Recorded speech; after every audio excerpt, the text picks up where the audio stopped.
Gênesis 39, 6. Amém? Amém.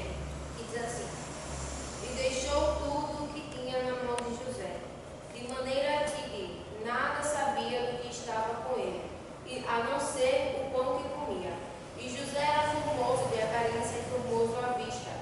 E aconteceu depois dessas coisas, que a mulher de seu senhor pôs os olhos em José e disse: Deita-te comigo. Porém ele recusou e disse à mulher do seu senhor: Eis que o meu senhor não sabe do que há em casa comigo, e entregou em minha mão tudo o que tens. Ninguém há maior do que eu nesta casa, e ninguém foi, e a nenhuma coisa me vedou, senão a ti. Porquanto tu és sua mulher, como, pois, faria eu este tamanho mal, e pecaria contra Deus? E aconteceu que, falando ela cada dia a José, e não lhe dando ele ouvidos para deitar-se com ela e estar com ela, sucedeu no certo dia que veio à casa para fazer seu serviço, e nenhum dos da casa estava ali. E ela lhe pegou pela sua veste, dizendo: Deita-te comigo. E ele deixou a sua veste na mão dela e fugiu e saiu para fora. Vou citar. Senhor Deus, meu Pai, que está no céu, estou aqui para agradecer por essa palavra, Senhor. Eu peço e agradeço em nome de Jesus. Amém. A palavra de Deus aqui em Gênesis 39, ela está falando de um jovem que ele passou por muitas provas ali. José, antes de acontecer tudo isso com ele que estava acontecendo, ele era um jovem a qual honrava seu pai, ele era um jovem a qual ele trazia as coisas erradas que os seus irmãos faziam para seu pai, porque os irmãos dele envergonhavam o nome do seu pai. Então ele trazia para o pai poder resolver. E com isso seus irmãos foram ficando com inveja, com raiva deles. E José era um jovem, um filho obediente, um filho que estava presente com seu pai, um filho que gostava de saber mais sobre seu pai. E chegou um certo dia que Deus começou a revelar sonhos a José, sonhos que José nem imaginava que poderia acontecer com ele lá na frente. E José ali, com muita alegria, ele vai contar aos seus irmãos, e nisso José não percebe que os seus irmãos estão ficando com inveja, com raiva, com ira dele. E seu pai ali presenteia para ele ser um filho bom, um filho que está ali presente com seu pai. E aquilo continua causando mais inveja aos seus irmãos. E chegou um certo dia que o seu pai disse: Vai ter com teus irmãos, vai saber onde teus irmãos estão. E ali ele vai, mais uma vez obedecendo seu pai. E quando ele está perto ali de chegar, os seus irmãos o avistam de longe e já armam um plano, não para matar, mas sim para jogar dentro de um poço vazio. E ali quando José chega, acontece isso, ele joga dentro do poço e passa ali uma carreta a qual vendia escravos. E ali ele vende José para aqueles homens. E José ali está passando por um momento tão difícil. E muitas vezes nós, por qualquer coisinha, deixamos. Sendo que José, ele passou por tanta coisa sem merecer. Como que um jovem que honrava seu pai, por que não aconteceu com seus irmãos que desobedeciam? Por que não aconteceu com seus irmãos que não buscavam seu pai, que não estavam presentes com seu pai? Tinha que acontecer com ele, a qual obediente, o qual estava presente com seu pai. Então ali José vai e chega ao Egito e é vendido para o capitão da guarda do faraó, que é Potifar. E Potifar entrega tudo em sua casa nas mãos de José. E a única coisa que ele vedou, a única coisa que ele proibiu foi de tocar em sua mulher, porque era a mulher dele. Mas José, ele era um jovem formoso à vista e de boa aparência, e que agradava os olhos dela. E aquela mulher ficava assediando José, até que chegou um certo dia que José estava sozinho ali na casa com ela. E ela aproveita e chama ele de novo, mas ele não aceita. E ali ela agarra ele pelas vestes, mas ele deixa suas vestes e corre. Então José, ele é um exemplo para cada um de nós, porque ele fugiu do pecado. José, ele não agarrou, ele tinha essa oportunidade. Se não tinha ninguém da casa, ninguém ia saber, ele poderia ter agarrado essa proposta.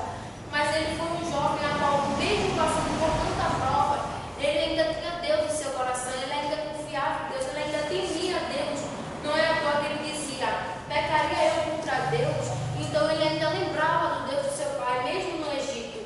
Não é que a gente está no mundo que nós temos que fazer as coisas do mundo. Nós não somos daqui, nós só estamos passando por aqui. Nós temos que olhar para mas ele não era do Egito. José estava no Egito, mas ele ainda lembrava do Deus dos seus pais, ele ainda lembrava do Deus da criação, o Deus a qual fez ele, o Deus a qual estava com ele para ele ser um jovem obediente. Deus se agrada disso. Então José estava passando ali só pelo aprendizado, para que ele viesse chegar à prova, para que ele viesse chegar ali. Então nós temos que passar pelo vale, nós temos que passar pelo deserto, mas temos que passar como José, fugindo do pecado, se distanciando do pecado, vencendo o pecado, lembrando que Deus está conosco. Nós não estamos passando sozinhos. Não adianta deixar Deus, porque é melhor passar com Deus do que sem Deus, porque Deus ele vai nos guiar, o Espírito Santo vai nos ajudar, ele vai nos consolar. Então também nós podemos ver lá em Provérbios,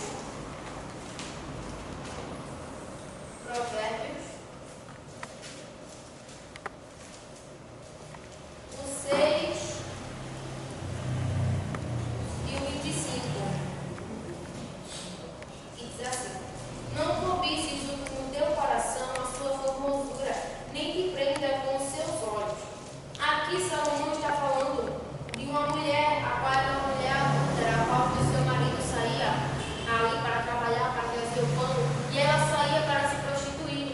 E Salomão aqui está contando a história dessa mulher que não olha nem nos olhos dela. Nós podemos ver aqui no 23 que diz assim: porque o mandamento é uma lâmpada, e a lei uma luz, e as repreensões da correção são o caminho da vida, para te guardarem da má mulher e das lisonjas da língua estranha. Então aqui Salomão está falando: não te prendas com os seus olhos nela. Então ele está falando de uma mulher, a prostituta, a qual eu disse, e que isso nós podemos tomar lá para José, porque essa mulher aqui, a qual José ali estava tentando fugir, e ele conseguiu fugir, ela era uma mulher adulta, era uma mulher prostituta, porque se ela queria se entregar a José, ela não se entregou apenas a ele. Quantos homens ela já não tentou e conseguiu? Então ali José foi um dos homens a qual honrou a Deus, um homem a qual fugiu. E Salomão está dizendo: se tem uma mulher prostituta na tua rua, em algum lugar, foge, nem olhe nos olhos dela, porque a prostituição não é só pecar contra Deus, nós destruímos a nós mesmos. Lá em Coríntios ele está falando também que quando nós nos prostituímos, nós não pecamos apenas contra Deus, nós não apenas nos afastamos de Deus, mas destruímos a nossa própria carne.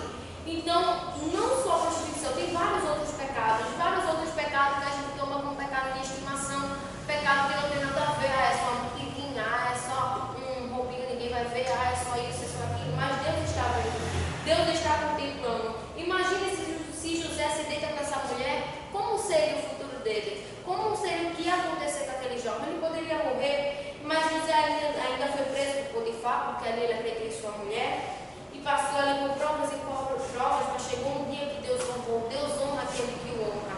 Deus exalta aquele que exalta ele. Então José foi ali caminhando, mesmo passando por coisas que ele não fez, coisas que ele, um jovem tão puro ali como José, nós podemos ver, não faria essas coisas. Então ali Deus chega um certo dia, que Deus arma ali um cenário, ele prepara um cenário ali para que José fosse exaltado. E quem diria que um homem, um escravo, um homem a qual seus irmãos jogou dentro do bolso, um homem a qual foi ali visto como um homem a qual queria se deitar com sua mulher, com a mulher de Potifar, um homem a qual não tinha valor nenhum, já estava mal falado pela sociedade, chegaria a um cargo de governador. Então só quem tem Deus no coração, só quem conhece a Deus, só quem busca a Deus pode ter isso na terra. A gente pode ser humilhado, a gente pode ser mal falado, de isso, daquilo, de não presta e tal, mas Deus sabe o nosso valor, Deus conhece o nosso coração. Então prossiga como José, ore como José, busque como José, porque José sim foi um jovem que é exemplo para nós. José sim foi um jovem que, independente de tudo que ele passou, ele estava ali com Deus, ele passou com Deus. E quando ele foi exaltado, ele ainda não deixou Deus, ele continuou com Deus. Então honre a Deus em todos os seus dias, não deixe Deus em momento nenhum, porque Deus ele nos ajuda e nós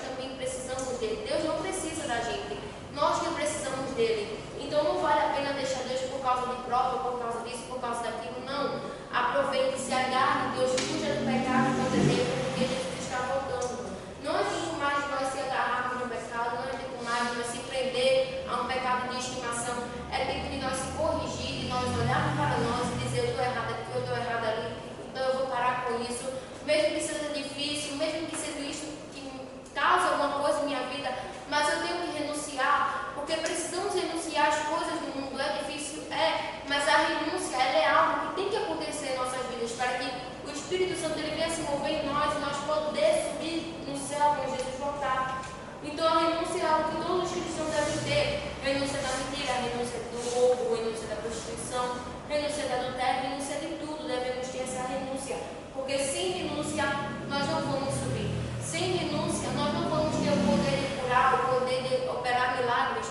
Ter os dons do Espírito. Então precisamos renunciar ao pecado. Então é noite, é tempo de olhar para nós e dizer: eu vou renunciar a esse pecado. Eu vou renunciar, mesmo que seja difícil, mas Deus está do meu lado. Mesmo que seja difícil, José passou, então eu vou conseguir passar, porque Deus ele não mudou, ele é o mesmo. Ele é o mesmo de antes de hoje, ele é o mesmo do Novo Testamento e do Antigo Testamento. Então ele não mudou, ele está conosco. Ele diz: estarei convosco até a consumação dos séculos. Então os séculos ainda não acabou, ele ainda está conosco. Ele ainda vai vir buscar a gente, a sua igreja amada. Então é tempo de se agarrar, é tempo de clamar que o esposo está vindo, é tempo de cumprir o ídolo do Senhor, se preparar, evangelizar, buscar, porque Deus está voltando. É tempo de se preparar, não é tempo mais de brincadeira, não é tempo mais de desistir, é tempo de prosseguir como José, ser como José, mesmo sendo jovem. É tão difícil para um jovem, eu posso dizer, que os pecados é tão assim, eu acho que eu posso dizer que os adultos eles têm mais preparação, eles têm mais experiência. E o jovem, quando ele começa a entrar na adolescência, são coisas, principalmente jovens da igreja, eles querem se entregar para o mundo, querem se entregar, querem conhecer o mundo. Eles sentem aquela vontade e quando vai se entregar completamente. Então é difícil. José não conhecia. José fez diferente da sua irmã Diná, ela fez diferente dele. Ela ali não conhecia o mundo, mas ela sentiu esse desejo. Ela ali estava, como podemos dizer, muito assim para conhecer o mundo. E ela foi, e acabou acontecendo a destruição da família de Jacó por causa do pecado de Diná. Agora se deitou com o Siquém e aconteceu todo aquele estrago na família de Jacó, de Israel. Então ali nós podemos ver que José fez diferente de todos os seus irmãos. Quando José virou governador, ele não pediu para matar, mesmo ele tendo poder. Ele perdoou e continuou. Então temos que perdoar, mesmo que aquela pessoa fez um mal contra a gente, perdoa, não tem rancor, esquece disso, lembra do céu. Não é tempo mais de olhar para baixo, é tempo de olhar para cima, é tempo de estar em cima, é tempo de conectar com o céu. E eu agradeço